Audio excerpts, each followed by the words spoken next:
कई जीत बाकी है, कई हार बाकी है, अभी तो जिंदगी का सार बाकी है, यहां से चले हैं एक नई मंजिल की ओर। ये तो एक सिर्फ पन्ना है बाबू, ये तो पूरी किताब बाकी है। जितने भी प्यारे बच्चे क्लास 12 के हैं बाबू, और सबका यानी बायो का पेपर जो है, बायोलॉजी का बाबू, यदि 3 मार्च को है तो ये वीडियो बिल्कुल भी मिस मत करना, क्योंकि आज की ये वीडियो जो होने वाली काफी खतरनाक होने जा रही है। इस वीडियो में सबसे पहले तो मैं यहां से बता दूं, क्लास 12 यानी बायोलॉजी के पूरे किताब से, यानी न्यू पैटर्न जो आपका एनसीईआरटी बुक है बाबू, पूरे किताब से निचोड़ टोटल में टॉप 50 प्रश्न लाया हूं। इसको अच्छे से पढ़ के चले जाते हैं बाबू तो इससे बाहर एक भी क्वेश्चन नहीं आएगा। अभी भी वक्त है, आप 4 से 5 दिन के अंदर ये 50 टॉपिक को बहुत ही अच्छे से पढ़ सकते हैं और आप यानी कि 68 नंबर तक स्कोर कर सकते हैं।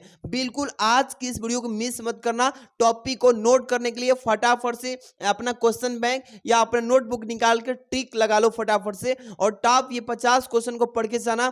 आज रात बस ये टॉपिक्स को तैयार कर लेना बाबू। वीडियो को प्यारा सा लाइक कर दो, और चैनल पे पहली बार हो फटाफट से सब्सक्राइब करके बेल आइकन हिट कर लो। चलिए शुरू करते हैं, और प्यारा सा लाइक करने के बाद से यहां से आप सभी लोग नोट कर लेना क्वेश्चंस को, क्योंकि चैप्टर वाइज हम आपको क्वेश्चन बताएंगे, पूरा एक एक लाइन से चैप्टर वाइज बताएंगे।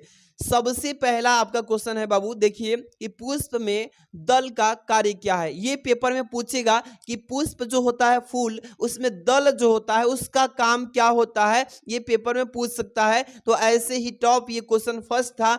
अगला क्वेश्चन यानी कि दूसरा है इसमें कि कीटों द्वारा परागित पौधे का नाम बताइए, यानी कि जो कीटों द्वारा परागित होते हैं पौधे, उन पौधों का नाम बताना है, और हर एक साल ये पेपर में पूछे जाते हैं। चलिए इसको भी नोट कर लेना। इसके बाद से यहाँ पे अब यहाँ से देखिए तीसरा नंबर, शैत्यम पुष्पक्रम का वर्णन कीजिए। शैत्यम जो पुष्पक्रम का वर्णन है बाबू, इसको अच्छे से पढ़ लेना है। और जो भी बच्चे चाहते हैं इसका फुल सॉल्यूशन लेके आए पूरा टॉप 50 क्वेश्चंस का, तो आप लोग को एक कमेंट भी करना होगा प्यारा सा कि सर इसका फुल सॉल्यूशन चाहिए सर, और चैनल को सब्सक्राइब करके रखिए ताकि सॉल्यूशन लेके आऊं तो सबसे पहले आप देखो और टॉपर बनो, ठीक है। 4 नंबर यहाँ पे मानसल फल का एक नामांकित चित्र बनाइए। मानसल फल में तो हर एक साल पूछता है प्यारे बच्चों, और मानसल फल का रेखा चित्र भी हम जितने भी आपके फिगर वाले क्वेश्चंस हैं सबका सलूशन एक वीडियो में लेके आएंगे, तो आप लोग जुड़े रहिएगा चैनल पे, ठीक है ना।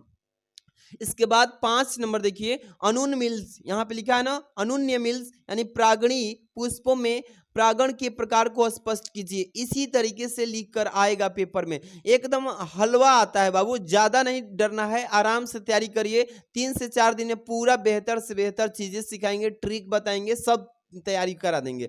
इसके बाद 6 नंबर आक्सेलियस है ना, आक्सेलियस और कोमेलाइना, यानी कि इसको कैसे 2 भागों में पुष्पों के क्या करता है, उत्पादन करता है, इसका नाम बताना है। तो इसका अच्छे से तैयारी करके जाना है। एक एक क्वेश्चन आपके लिए काफी इंपॉर्टेंट है, जब आप पेपर देख के आओगे बोलोगे सर काफी इंपॉर्टेंट क्वेश्चन फंसे थे।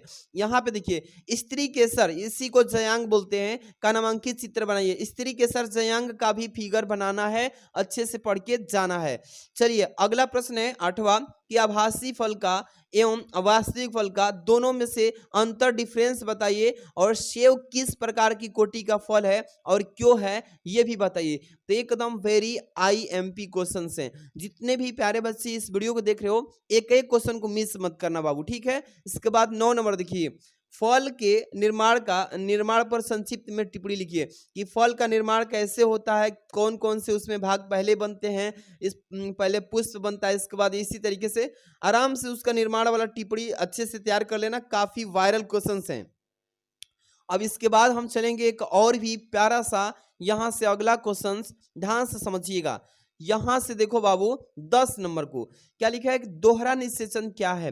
ऐसे ही पेपर में बन के आएगा कि दोहरा निषेचन क्या है और इसकी खोज किसने की थी, ये अच्छे से पढ़ लेना। जितने भी प्यारे बच्चे देख रहे हैं सब लोग लाइक वगैरह करके और ये सारे क्वेश्चंस को टिक कर लेना और अपना कॉपी पेन सामने रखो। इसके बाद है युग्मों, यानी कि युग्मको द्विभेद, यानी कि इसको भ्रूणपोष सन यानी कि सहित नामांकित चित्र बनाना है। ये चित्र वाला क्वेश्चन तो बार बार पूछेगा, तो अच्छे से तैयारी करोगे तो अच्छा स्कोर करोगे, और मेरे साथ जुड़े रहो। सबको एक एक चित्र वाला क्वेश्चन को हम लेके आएंगे वीडियो, ठीक है।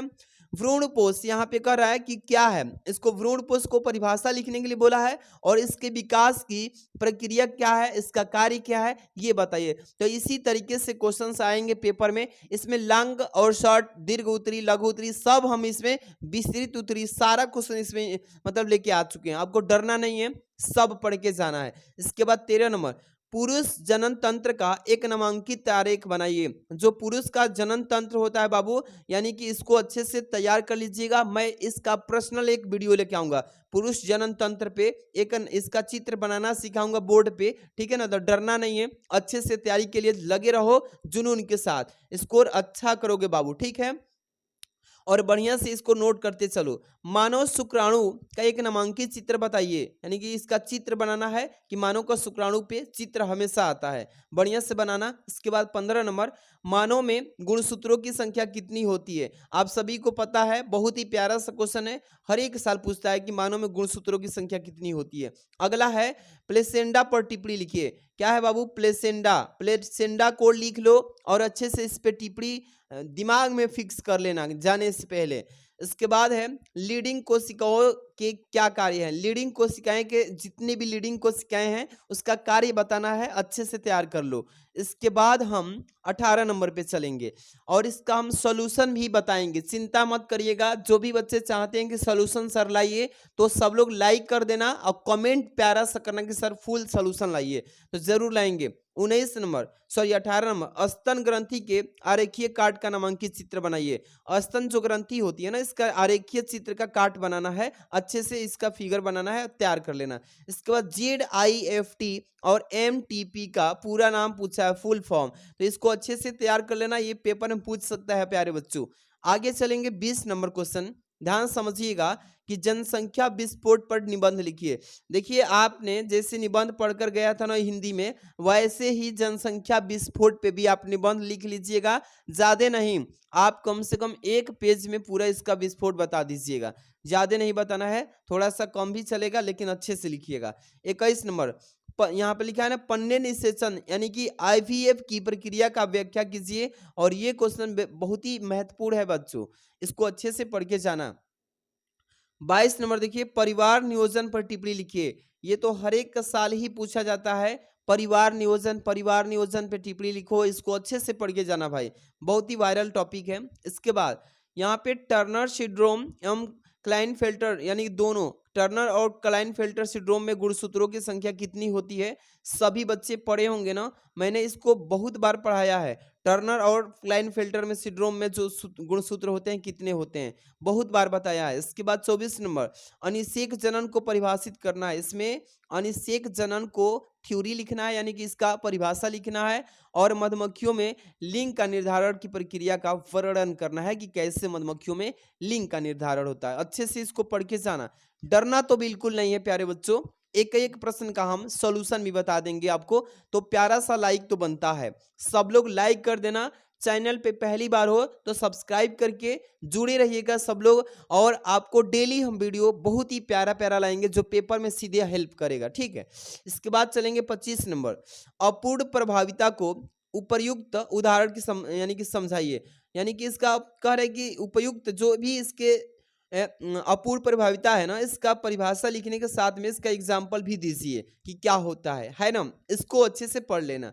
इसके बाद 26 नंबर, मेंडल के प्रभाविता के नियम की विवेचना कीजिए, कि मेंडल ने यहाँ पे कह रहा है कि किस नियम को दिया था उसकी विवेचना करना है, उसके आगे आपको अच्छे से लिखना है परिभाषा।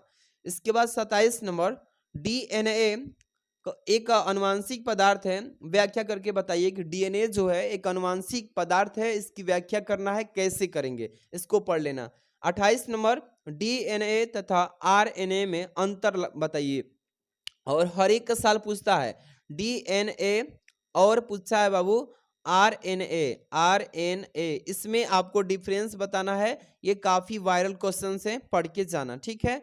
इसके बाद 29 नंबर, अनुवांशिक कूट क्या है। अनुवांशिक कूट क्या है, इसकी विशेषता बताइए कि अनुवांशिक कूट की क्या विशेषता होती है, अच्छे से तैयार कर लेना प्यारे बच्चों।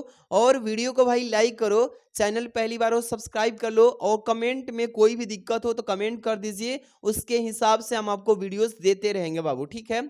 इसके बाद हम चलेंगे 30 नंबर क्वेश्चन पे, क्या बोला इसमें कि डीएनए की संरचना के वाटसन एवं क्रिक का मॉडल को उपयुक्त चित्र बना करके समझाइए।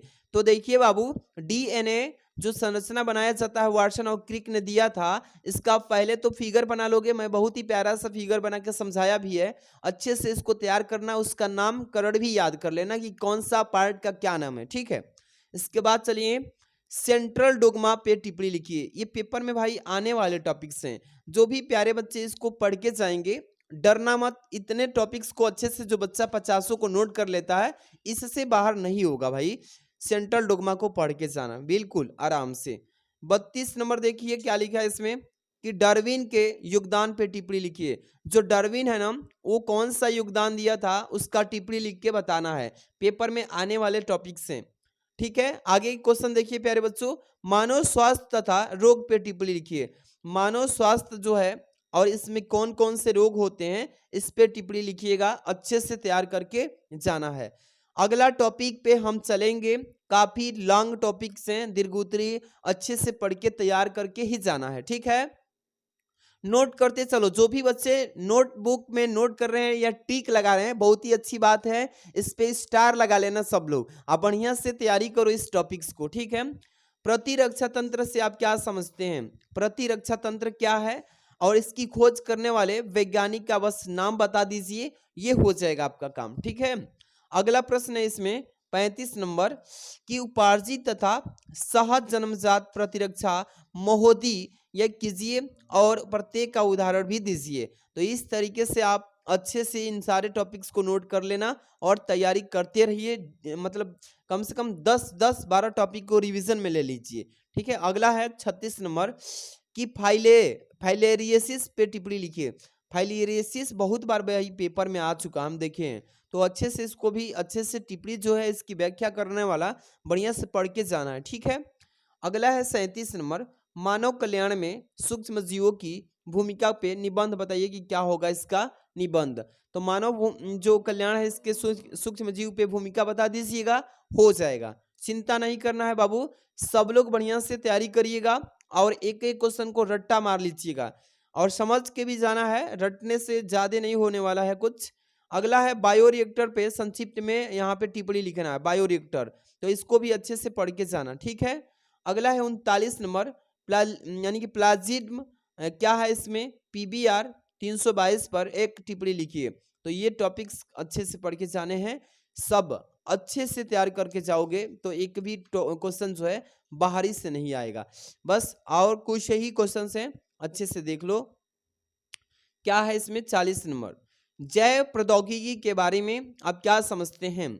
जैव मानव स्वास्थ्य के क्षेत्र में 2 उपयोग बताइए। और ये जितने भी मैं 50 ये क्वेश्चंस बता रहा हूँ, अच्छे से पढ़ के चले जाओगे तो बाहर नहीं आएगा भाई, क्योंकि हम पूरे किताब को खंगाल करके लाए हैं, क्वेश्चन को बढ़िया से पढ़ के जाना है, ठीक है। 40 नंबर को नोट कर लेना। इसके बाद से 41 नंबर RDNA तकनीकी पे एक निबंध लिखिए। निबंध भी पूछता है बाबू, तो निबंध में ज्यादा नहीं, कम से कम 7 से 8 लाइन लिख दीजिएगा, इसके बारे में हो जाएगा, ठीक है।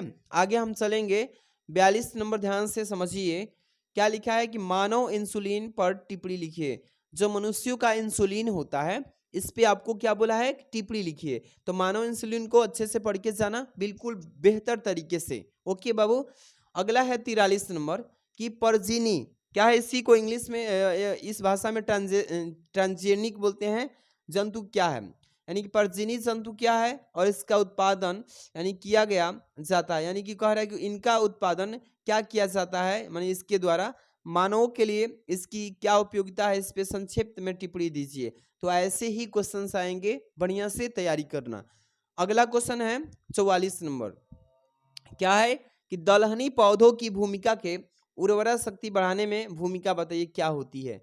दलहनी जो पौधे होते हैं उस पौधों की भूमिका बताना है कि इसकी क्या भूमिका है जो उर्वरक शक्ति को बढ़ाता है आगे की तरफ।